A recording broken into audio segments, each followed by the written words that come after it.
अल्लाह से मांग कर भी अगर कबूलियत का शक रखा तो कैसा यकीन रखा।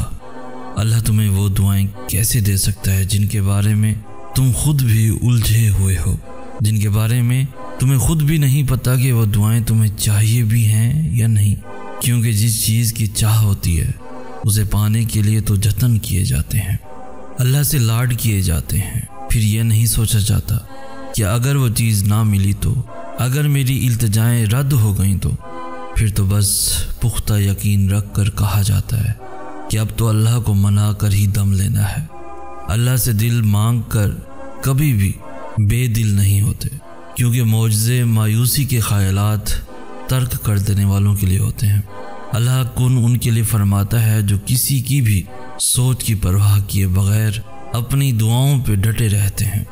अल्लाह की मदद तब आती है जब तुम नसीब से बेगर्ज हो जाते हो, ये सोच करके मेरा अल्लाह सब कुछ कर सकता है।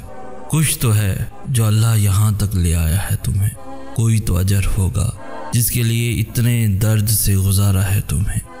वो चाहता तो तुम्हें मुकम्मल नाउमीद कर देता, क्यों फिर उसने यकीन की पहेली में उलझा रखा है तुम्हें।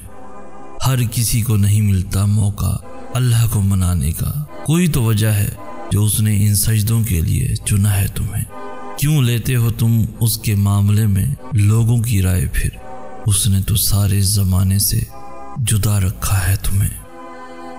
वो देर करता है जब उसे बेहद पसंद आ जाए किसी की आवाज़, वो तौफीक दे रहा है, यानी उसे मनाना आ गया है तुम्हें। अल्लाह ने लिख दिया है तुम्हारी चाह को ही सिला तुम्हारा, यूं ही थोड़ी ना दुआओं में सब्र करना आ गया है तुम्हें। यकीनन कोई बड़ा मौजज़ा है तुम्हारे लिए, इसीलिए उसने अब तक इंतज़ार से थकने नहीं दिया है तुम्हें। कुन लाजिम हो जाता है जहाँ पहुँचकर ऐसे मकाम पे वो खड़ा किए हुए है अब तुम्हें।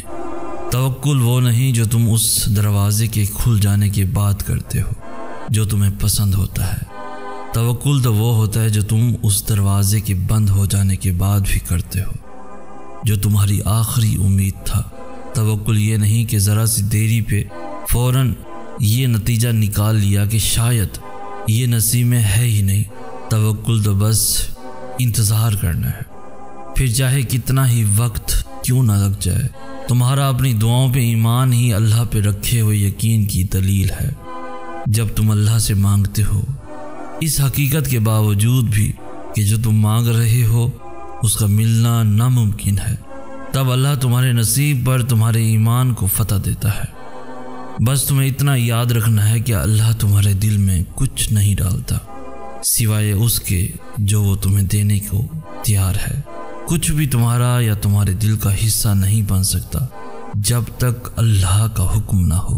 तो इतने बेसब्रे ना हो जाना कि ज़रा सी ताख़ीर पे दुआओं को छोड़ दो, क्योंकि हो सकता है वो दुआएं ही मौजज़ों का वसीला भी हों जो तुम्हें अभी सब्र का इम्तिहान लग रही है।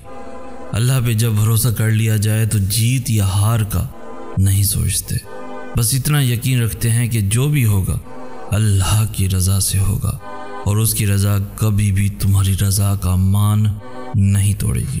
तुम्हारी दुआएं हर उस औकात से ज़्यादा ताकतवर हैं जो नसीब ने तुम्हारे रास्ते में खड़ी रखी हैं, और तुम्हारा अल्लाह हर उस नाउमीद लफ्ज़ से बड़ा है जो दुनिया तुमसे कहती है। तुम्हें तो खबर भी नहीं कि अल्लाह तुम्हारे लिए कैसे कैसे ज़रिए बनाता है। तुम्हें जो आखिरी वसीला लग रहा होता है, असल में वो तो अल्लाह के वसीलों का आगाज़ होता है, क्योंकि तुम उसकी सलाहियतों का गुमान नहीं कर सकते। तुम ये कभी नहीं समझ सकते कि उसने किन किन बहानों से तुम्हें नवाजने का मंसूबा बनाया हुआ है और किन किन रास्तों से उसने तुम्हें अता करना है। और इसकी सबसे बड़ी दलील तहज्जुद है कि अल्लाह ने ये ऐसी नमाज बनाई जिसका सिला सिर्फ़ और सिर्फ अता है। वो चाहता तो तहज्जुद बनाता ही ना, लेकिन उसने अता करना था और उसने उन अताओं के लिए तहज्जुद जैसा बहाना बना दिया। यही खासियत है हमारे रब की कि वो हमारी पसंद हम तक लाने से कभी भी इनकार नहीं करता। कबूलियत की एक राह बंद हो जाए तो वो फ़ौरन दूसरी राह दिखा देता है। तो अगर तुम भी किसी ऐसे ही मौजज़ों की राह की तलाश में हो तो वो राह तहज्जुद है, वो नमाज जिसके वजूद का मकसद ही कबूलियत है। यही नमाज है जो फ़र्ज़ नमाजों के बाद ऐसी वाहिद नमाज है जो अल्लाह से कुन कहलवाने की ताकत रखती है। जो दुआओं से न मिल सका, देखना अल्लाह उसे तहज्जुद के ज़रिए तुम तक खींच लाएगा। तहज्जुद तो बस बहाना बनती है, वरना कुन के फ़ैसले तो किए जा चुके होते हैं। आपने सारी उम्र अल्लाह से बिछड़ कर क्यों ना गुजारी हो, लेकिन अगर उम्र के आखिरी हिस्से में भी आप उसे पुकारेंगे तो वो आपको यही आपके पास मिलेगा। ये तो हम हैं जो कभी इस रिश्ते को समझ ही नहीं पाए, कभी अल्लाह से दिल से मोहब्बत करके देखी ही नहीं। वरना अल्लाह से भी बेहतर कोई दोस्त हो सकता है? कोई है भला जो हमारा अल्लाह जैसा रहीम हो? कोई है भला जो हमारे अल्लाह की तरह दरगुजर करने वाला हो? कोई भी तो नहीं। जो हमारी बेरुखी के बाद भी हमें पलट कर मोहब्बत दे, लेकिन अल्लाह ने दी है, हमेशा दी है। कोई भी तो नहीं जो अल्लाह से बेहतर मोहब्बत निभाने वाला हो। तुमसे वही मोहब्बत कर सकता है जो अल्लाह से मोहब्बत करता है। उस शख्स का इंतखाब करो जो अल्लाह का इंतखाब करे, तुम्हारे लिए भी और अपने लिए भी, जो तुम्हें बुराई से रोके और जब तुम किसी गुनाह को छोड़ना चाहो तो वो तुम्हारा साथ दे और ख़ुद भी उस गुनाह से बचने की कोशिश करे, जो तुम्हें और तुम्हारे दीन को ताकत दे और कभी भी तुम्हारे और अल्लाह के दरमियान रुकावट ना बने। जो अल्लाह से मोहब्बत करता है बस वो ही तुमसे मोहब्बत कर सकता है। जो शख्स तुमसे मोहब्बत करता होगा वो कभी भी तुम्हें अल्लाह को राज़ी करने से नहीं रोकेगा, फिर भले तुम्हें इसके लिए उस शख्स को ही नाराज़ क्यों न करना पड़े। कभी कभार हमारे पास आंसुओं के सिवा और कुछ भी नहीं होता, ना कोई लफ्ज़, ना कोई कहानी, ना कोई इल्तिजा, ना कोई शिकवा, बस खाली हाथ होते हैं और ज़ार ज़ार बहते हुए आंसू होते हैं।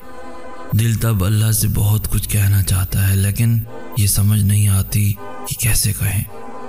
इतनी तरफ होती है कि उस तरफ के सामने हर दुआ, हर फरियाद छोटी लगती है और तब जी चाहता है कि बस अल्लाह यूं ही समझ जाए, अल्लाह को यूं ही पता चल जाए कि कितनी शिद्दत से हमें उसके मौजज़ों की ज़रूरत है, कितनी शिद्दत से उसकी मदद का इंतज़ार है। और शायद इससे खूबसूरत कोई लम्हा नहीं हो सकता जब ज़ुबान खामोश रहे और हमारा अल्लाह सब सुन ले, वो नज़रें पढ़ ले और सब समझ जाए। आंसुओं से बड़ी शायद कोई भी नेमत नहीं, आंसुओं से बड़ी शायद कोई भी दुआ नहीं।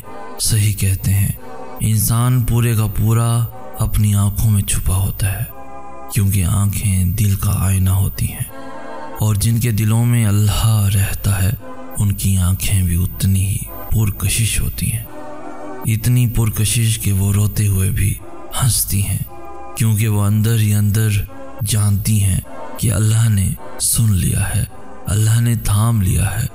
जो कोई समझ न सके वो अल्लाह ने समझ लिया है।